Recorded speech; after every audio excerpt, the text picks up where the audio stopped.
شروع اللہ کا نام لے کر جو بڑا مہربان نہایت رحم والا ہے۔ یاسین، حکمت بھرے قرآن کی قسم، تم یقیناً پیغمبروں میں سے ہو، بالکل سیدھے راستے پر۔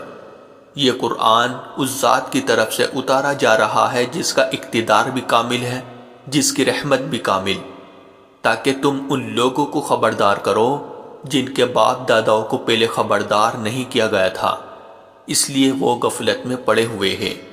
حقیقت یہ ہے کہ ان میں سے اکثر لوگوں کے بارے میں بات پوری ہو چکی ہے، اس لیے وہ ایمان نہیں لاتے۔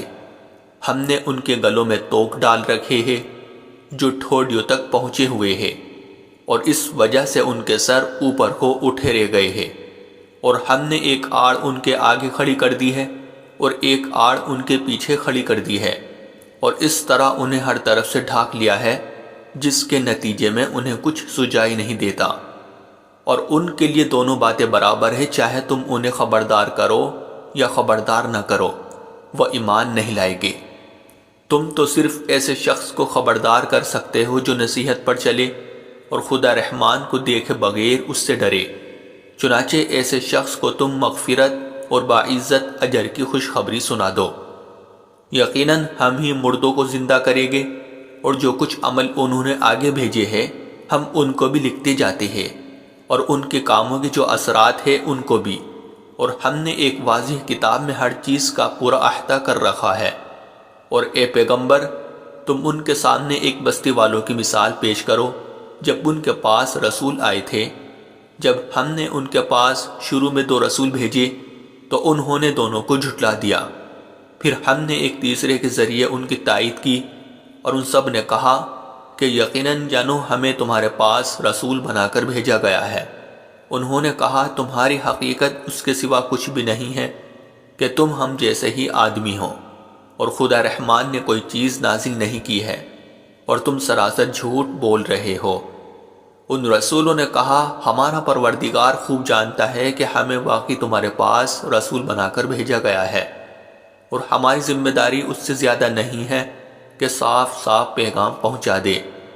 بستی والوں نے کہا ہم نے تو تمہارے اندر نحوست محسوس کی ہے، یقین جانو اگر تم باز نہ آئے تو ہم تم پر پتھر برسائیں گے، اور ہمارے ہاتھوں تمہیں بڑی دردناک سزا ملے گی۔ رسولوں نے کہا تمہاری نحوست خود تمہارے ساتھ لگی ہوئی ہے، کیا یہ باتیں اس لیے کر رہے ہو کہ تمہیں نصیحت کی بات پہنچائی گئی ہے؟ اصل بات یہ ہے کہ تم خود حد سے گزرے ہوئے لوگ ہو۔ اور شہر کے پرلے علاقے سے ایک شخص دوڑتا ہوا آیا، اس نے کہا اے میری قوم کے لوگوں، ان رسولوں کا کہنا مان لو، ان لوگوں کا کہنا مان لو جو تم سے کوئی اجرت نہیں مانگ رہے، اور وہ صحیح راستے پر ہے۔ اور بھلا میں اس ذات کی عبادت کیوں نہ کروں جس نے مجھے پیدا کیا ہے، اور اسی کی طرف تم سب کو واپس۔ بھلا کیا اسے چھوڑ کر میں ایسوں کو معبود مانوں کہ اگر خدا رحمان مجھے کوئی نقصان پہنچانے کا ارادہ کر لے تو ان کے سفارش میرے کسی کام نہ آئے، اور نہ وہ مجھے چھڑا سکے۔ اگر میں ایسا کروں گا تو یقیناً میں کھلی گمراہی میں مبتلا ہو جاؤں گا۔ میں تو تمہارے پروردگار پر ایمان لا چکا، اب تم بھی میری بات سن لو۔ آخر کار بستی والوں نے اس کو قتل کر دیا، اور اللہ کی طرف سے اس سے کہا گیا کہ جنت میں داخل ہو جاؤ۔ اس نے جنت کی نعمتیں دیکھ کر کہا کہ کاش میری قوم کو معلوم ہو جائے کہ اللہ نے کس طرح میری بخشش کی ہے اور مجھے باعزت لوگوں میں شامل کیا ہے۔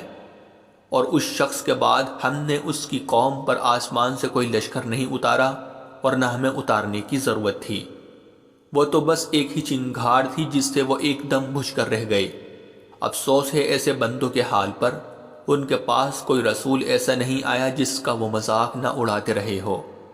کیا انہوں نے نہیں دیکھا کہ ان سے پہلے ہم کتنی قوموں کو اس طرح ہلاک کر چکے ہیں کہ وہ ان کے پاس لوٹ کر نہیں آتے، اور یہ جتنے لوگ ہیں ان سبھی کو اکٹھا کر کے ہمارے سامنے حاضر کیا جائے گا، اور ان کے لیے ایک نشانی وہ زمین ہے جو مردہ پڑی ہوئی تھی، ہم نے اسے زندگی عطا کی، اور اس نے غلہ نکالا جس کی خوراک یہ کھاتے ہیں، اور ہم نے اس زمین میں کھجوروں اور انگوروں کے باغ پیدا کیے، اور ایسا انتظام کیا کہ اس میں سے پانی کے چشمے پھوٹ نکلے تاکہ یہ اس کی پیداوار میں سے کھائے۔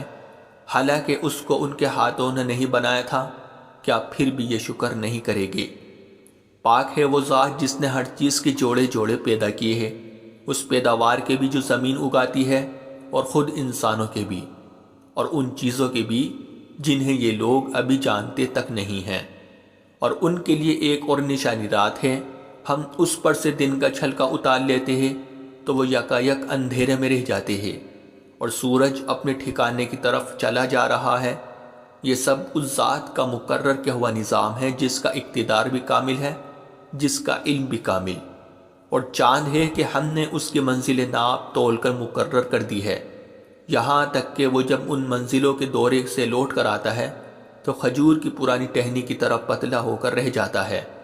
نہ تو سورج کی یہ مجال ہے کہ وہ چاند کو جا پکڑے، اور نہ رات دن سے آگے نکل سکتی ہے، اور یہ سب اپنے اپنے مدار میں تیر رہے ہیں۔ اور ان کے لیے ایک اور نشانی یہ ہے کہ ہم نے ان کی اولاد کو بھری ہوئی کشت میں سوار کیا، اور ہم نے ان کے لیے اسی جیسی اور چیزیں بھی پیدا کی جن پر یہ سواری کرتے ہیں، اور اگر ہم چاہیں تو انہیں غرق کر ڈالیں، جس کے بعد نہ تو کوئی ان کی فریاد کو پہنچے اور نہ ان کی جان بچائی جا سکے۔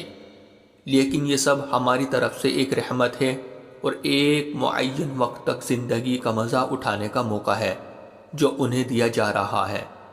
اور جب ان سے کہا جاتا ہے کہ بچو اس عذاب سے جو تمہارے سامنے ہیں اور جو تمہارے مرنے کے بعد آئے گا تاکہ تم پر رحم کیا جائے، تو وہ ذرا کان نہیں ڈھرتے، اور ان کے پروردگار کی نشانیوں میں سے کوئی نشانی ایسی نہیں آتی جس سے وہ منہ نہ موڑ لیتے ہو۔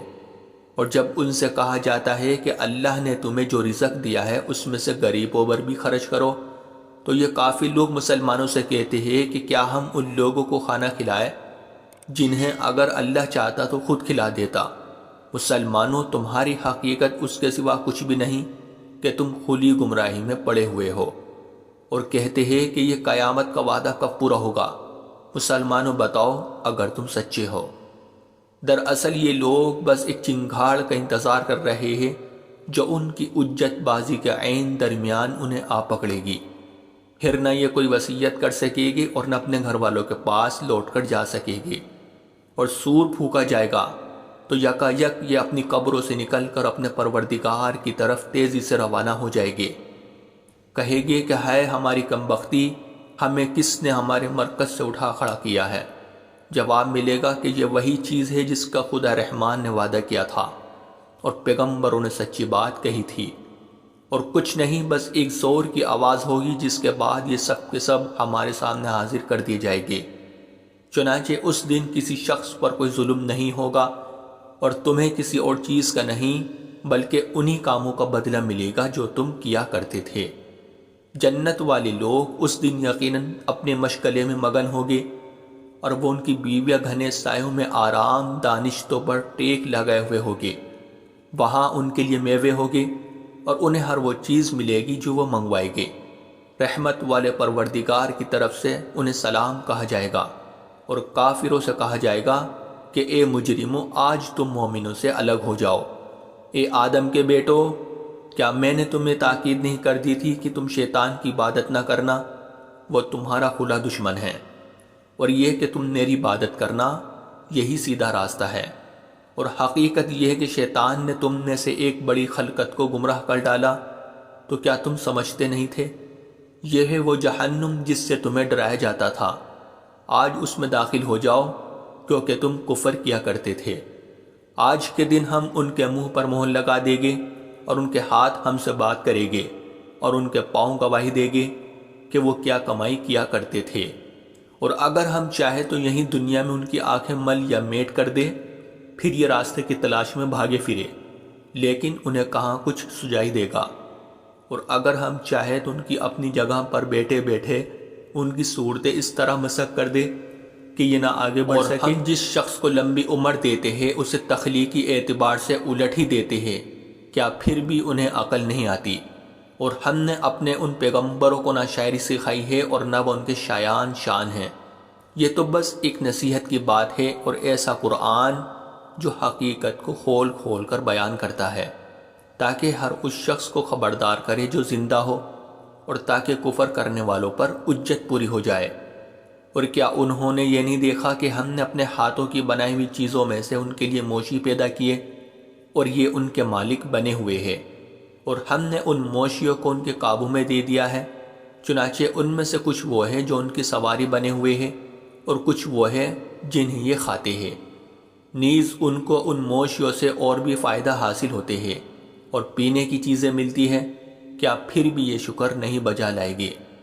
اور انہوں نے اللہ کو چھوڑ کر اس امید پر دوسرے خدا بنا رکھے ہیں کہ انہیں ان سے مدد ملے، حالانکہ ان میں یہ طاقت ہی نہیں ہے کہ ان کی مدد کر سکے، بلکہ وہ ان کے لیے ایک ایسا مخالف لشکر بنے گے جسے قیامت میں ان کے سامنے حاضر کر لیا جائے گا۔